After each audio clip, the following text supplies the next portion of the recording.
Nous allons accueillir maintenant une personnalité qui raconte elle aussi brillamment des histoires et elle va surtout vous expliquer comment lorsqu'on a le don de raconter une histoire, on a le don de changer positivement le monde. Elle est rédactrice en chef du National Geographic, que vous connaissez tous, une référence. Elle est également directrice éditoriale des contenus, de tous les contenus du groupe National Geographic. Merci d'accueillir Suzanne Goldberg. Welcome. Good evening, everybody. Eh bien, bonsoir à tous et à toutes. Est-ce que vous voulez voir des photos extraordinaires qui sont susceptibles de changer le monde? OK, parce que chez National Geographic, nous racontons des histoires qui ont le potentiel de changer le monde. Et nous le faisons depuis 30 ans.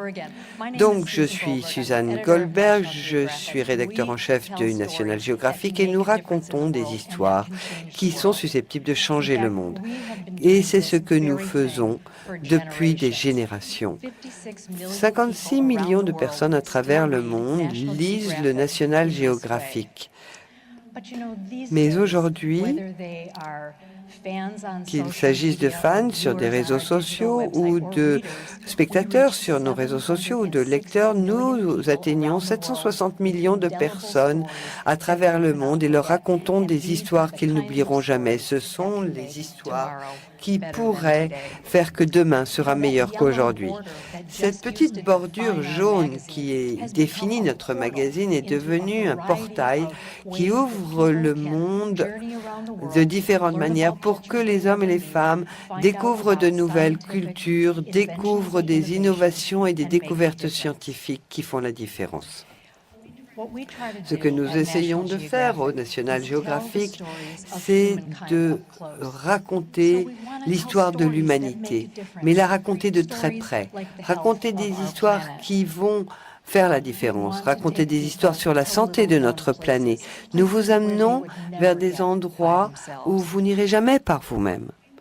Nous voulons que les hommes et les femmes se soucient du monde naturel et qu'ils se sentent concernés par le sort des gens qui ont besoin de notre aide. Nous sommes convaincus que dès lors que les hommes et les femmes comprennent le monde, ils en prennent grand soin. Donc chez National Geographic, nous faisons ce que nous disons. Nous sommes la seule entreprise de médias qui versons 70% de nos bénéfices à une fondation, la Fondation National Geographic, qui travaille dans l'éducation et dans les sciences. Et chaque jour, nous utilisons la vision, la force, la puissance de notre journalisme visuel pour captiver votre attention. Et nous vous racontons l'histoire de cette petite fille qui vit dans un parc national au Pérou, qui a la plus grande biodiversité au monde, mais qui est menacée par le développement et par l'exploitation forestière. Nous jetons la lumière sur des problèmes difficiles tels que l'abattage des éléphants et des rhinocéros. Un très grand nombre d'éléphants ont été abattus et les rhinocéros sont pratiquement extincts parce qu'ils sont chassés pour leur corne, et qui est transformé en bibelots et en bijoux. Et tout ça, ce sont des thèmes que nous traitons au quotidien dans nos journaux, mais également sur notre site web. Et nous faisons ce que nous avons toujours fait, c'est-à-dire que nous aidons les gens à explorer. Nous les amenons vers des lieux magiques tels que ici, sur la côte nord de l'État d'Oman. Nous vous amenons en voyage, en vous racontant des histoires qui permettront de faire que demain sera meilleur qu'aujourd'hui. Maintenant, permettez-moi de vous présenter notre arc photographique. Ici, PhotoArc, c'est un projet de notre photographe Joël Satori qui a photographié 12 000 espèces animales à travers le monde. Et il le fait parce que si nous continuons sur la route que nous avons prise, la moitié de ces espèces auront disparu d'ici une centaine d'années. Et ces animaux sont pratiquement tous en contact visuel avec le spectateur. Ce que j'adore dans le projet de Joël, c'est qu'il ne prend pas simplement des photos d'animaux charismatiques, pas seulement le lion, pas seulement le tigre, pas seulement l'ours, mais il photographie également les tout petits animaux parce qu'ils sont aussi importants. Donc voici la photo d'un rat, d'un escargot et de 2 petites grenouilles. Chez National Geographic, nous adorons tellement le projet de Joël que récemment, nous avons mis 10 de ces photos sur le même numéro de notre magazine. Et vous voyez ces photos dans nos livres, dans nos magazines, sur notre site web. Et si vous allez sur le site web, vous allez peut-être voir une vidéo telle que celle-ci. 100 espèces disparaissent chaque jour.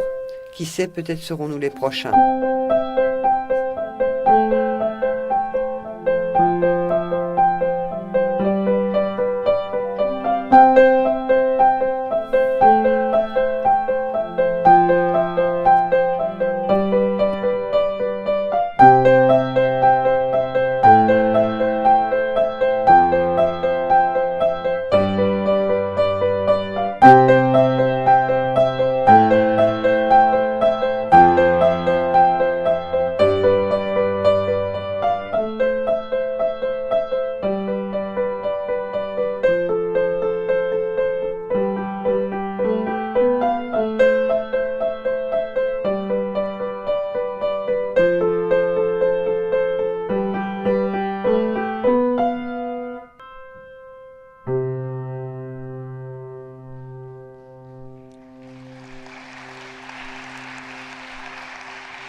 Donc voilà ce que découvrent les 25 millions de personnes qui visitent notre site chaque semaine. Et si vous connaissez, et si vous êtes plus jeune et que vous regardez cela sur Snapchat, voilà ce que vous allez voir.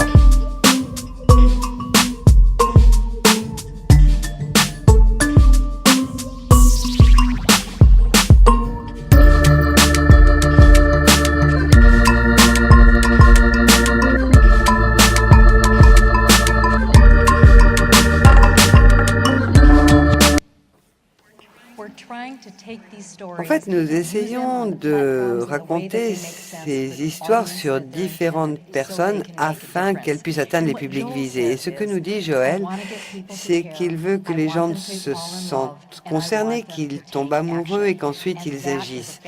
Et ça, c'est un très beau slogan qui résume très bien ce que nous essayons de faire chez National Geographic. Et puis, nous ne faisons pas que prendre de jolies photos d'animaux. Nous traitons des problèmes sérieux.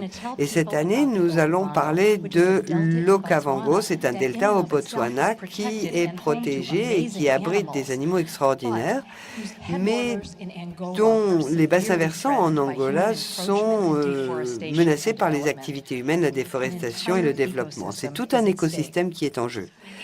Donc, le National Geographic a envoyé une équipe de réalisateurs, de photographes et de scientifiques pour documenter l'Okavango et pour aider à informer les décisionnaires politiques et le grand public sur ce que nous risquons de perdre si nous ne protégeons pas ce lieu absolument magique.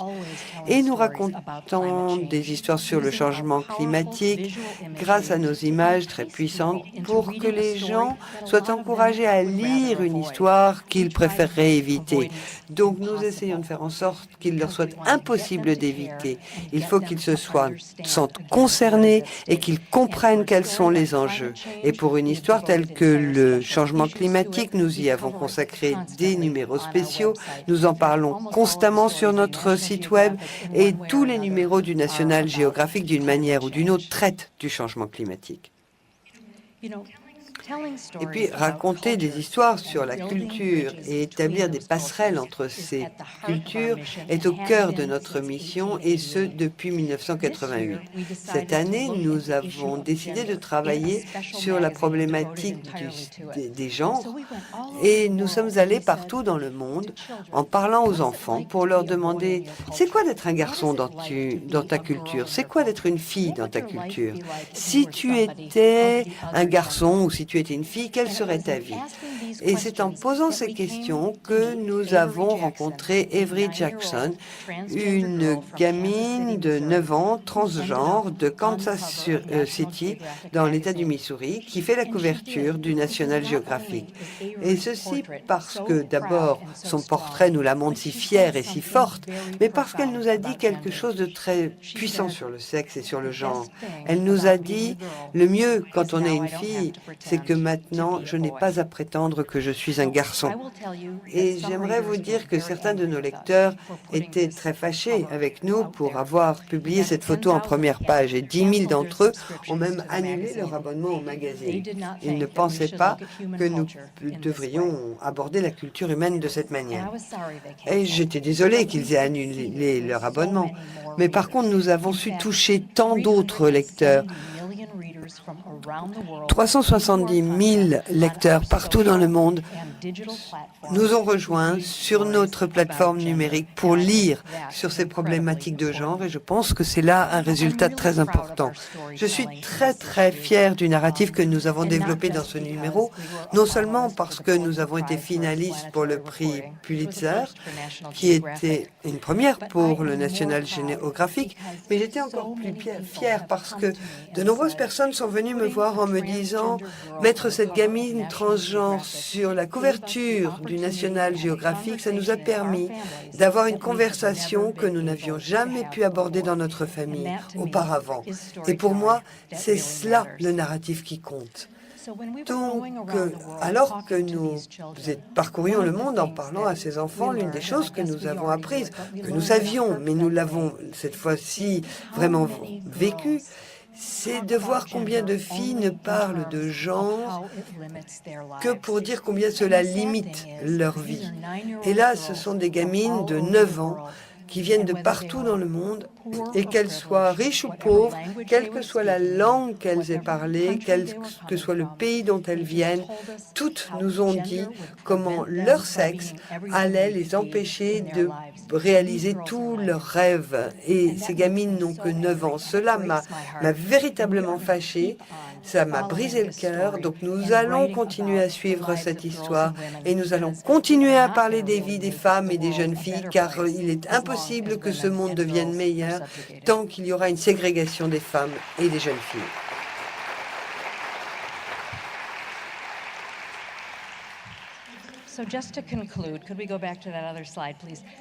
En conclusion, ce que nous avons véritablement appris au cours des 30 dernières années, c'est cela, c'est que nous sommes tous curieux, nous sommes tous des explorateurs, nous sommes tous à la recherche de ce qui nous surprend, de ce qui nous inspire et de ce qui nous pousse à aller de l'avant. Chez National Geographic, nos produits, ce sont l'étonnement, l'émerveillement. Et en tant que conteur, nous voulons créer du contenu qui soit honnête, vrai et qui puisse vous inspirer. Raconter des histoires qui vont faire de ce monde un monde meilleur, un monde illimité. Je vous remercie. Thank you. Thank you very much, Susan Goldberg, for inspiring us.